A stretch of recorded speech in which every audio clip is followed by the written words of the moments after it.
All right, welcome to one of the most important videos you can watch before we go parabolic in this bull run, because once we go parabolic, no one is going to be thinking about this. And right now, if you can lock in the exit plan, you can lock in your gains. And I don't think I'm exaggerating when I say 85 to probably 90% of people will walk away from this bull market having been up 5 to 10x, but riding it all the way back down and exiting in a loss. So in this video, I'm going to show you that, first of all, Alex Becker has actually started to exit already. I'm going to show you what tokens he's exiting and his philosophy around that.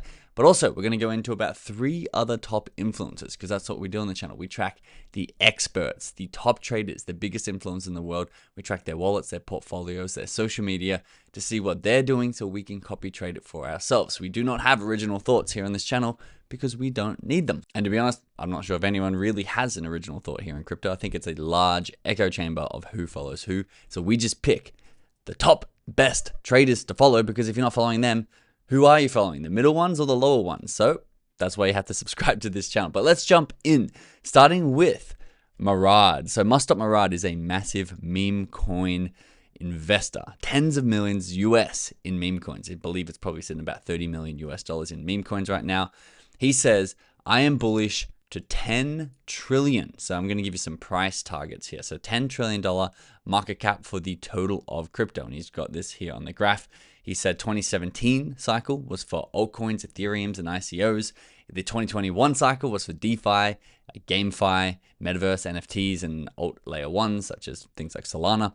And then in the 2025-2026 parabolic bull run, which I'll give you another graph to show you how he predicts it's going to play out, he believes that we're going to reach a $10 trillion total market cap. And if we go over to coin market cap over here, you can see in market overview, you can come down and get the total market cap for crypto, which at the moment is $3.3 trillion, down from its all-time high, but we've had a nice rally up with Bitcoin moving above 100K and staying over there a whole week now, which has been excellent. 3.7 trillion was the last local top. He predicts this is going to show $10 trillion before potentially turning around. Now, Murad has also left a couple more clues. He says, this is how I expect the meme coin super cycle to play out. 2 more bullish parabolas. We've had this first one already. Humans underestimate exponential. So you can see we are here in, what are we in? We're in May of 2025, about here on the graph.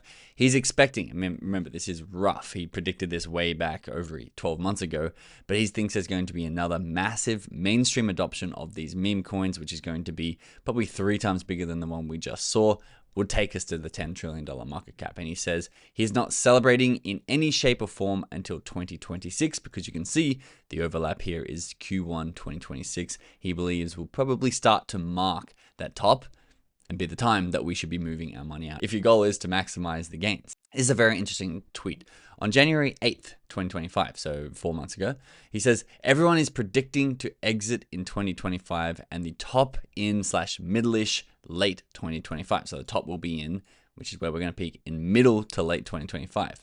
Becker says, so either 2 things happen.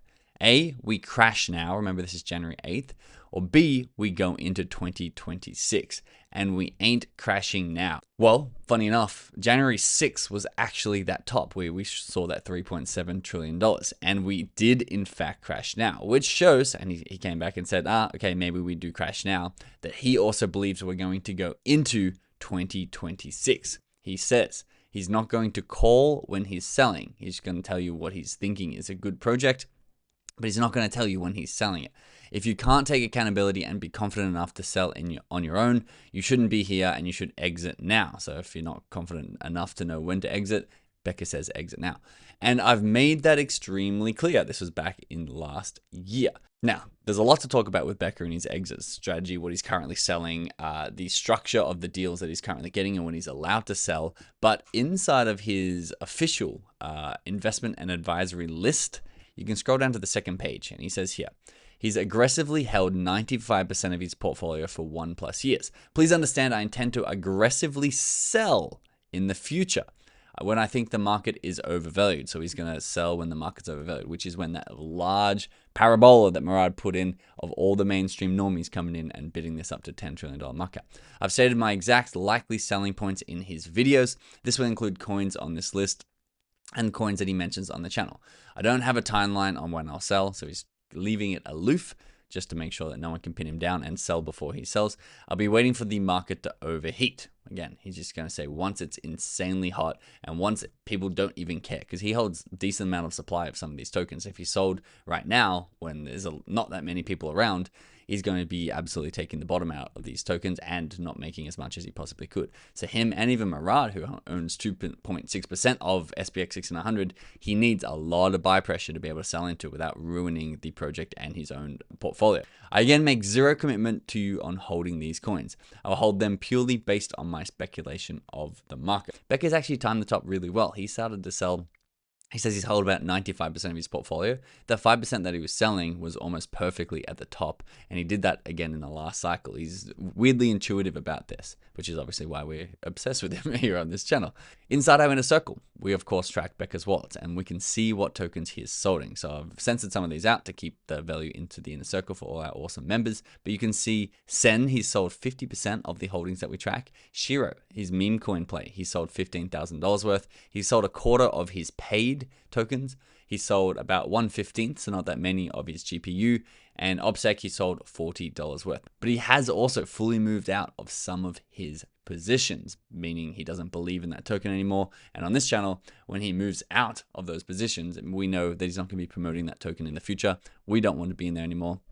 That's why we track his wallets in the inner circle, so we can literally sell when he sells his entire position, and therefore get the entry and exit points that he gets. Linked in the circle if you want to join in the description below. But this is basically the consistent thesis for Becker too. He's going to be selling on the way up because, like he said, he lost 8 figures in the recent 3-month pullback. And so I think he wants to mitigate that by selling 2 to 5%, probably every 2 to 4 weeks. However, his main sells and the main cash in is going to come in that big parabola, which you can see. I've shown this graph a few times on this channel. Bitcoin's search volume, and there's a couple of other indicators I'm going to show you which are very interesting, but retail money is what everyone's waiting for, the trillions of dollars, and you can track them in certain ways. One of them is seeing how many people are searching for Bitcoin on Google. Right now, you can see we're nowhere near an all-time high, and therefore, since it's the 4th year of this market cycle and things normally go into the banana zone, as Raul says, we have a lot of space to go left. If this was up here, even, it topped out at 68. So even if this was past 50, you'd be like, okay, we should probably be taking more things off the table. But right now we are almost at all-time lows. In fact, I believe this is the same search volume as when Bitcoin was at $16,000. So big changes are being made. Lady of Crypto, who I haven't actually talked about for a while, had a strong YouTube video on her exit plan, and she gave a couple of indicators that I thought would be really helpful to share as well. She says that there is a strong correlation between the Coinbase app, which is basically the #1 way to buy and sell crypto for retail money in the US, being at the top of the charts and being the top of the cycle, because once retail comes in, there's no one else to pass the bag to. So we got to get out.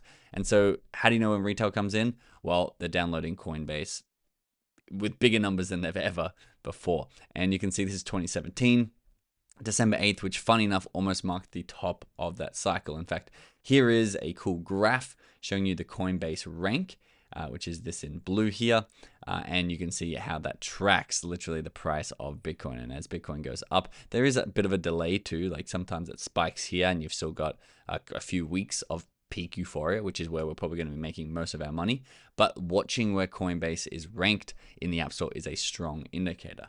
The other strong indicator that Lady of Crypto was talking about was realizing that the cycle goes Bitcoin and then altcoin season. And you can see on this graph here on CoinGlass, you can see when it's down in the yellow, it's Bitcoin season.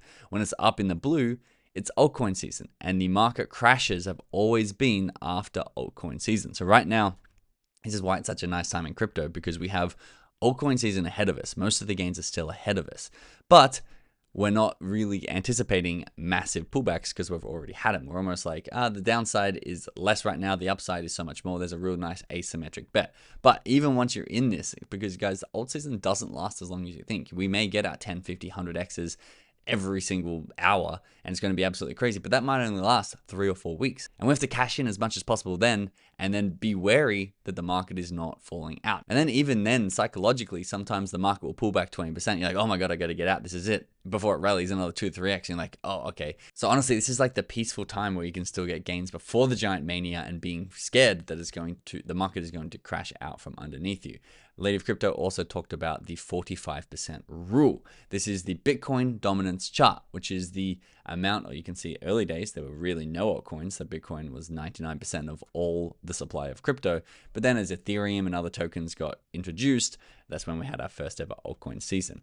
However, on the last 2 cycles, both in 2017 and 2021, when Bitcoin dominance fell to 45%, that ended the euphoria, the laughter, that everyone printing money and shaking hands, kissing babies, and driving Lamborghinis. And instead, everyone went back to McDonald's for their day job, because that is when the market bottom fell out and left probably 80 to 90% of people without their gain. The last thing that Lady of Crypto said that I thought was really strong is the top never feels like the top. Just like we had everyone fearful about what Trump was doing with his policies and the tariffs and the recession and how he'd be crazy to buy Bitcoin at $78,000.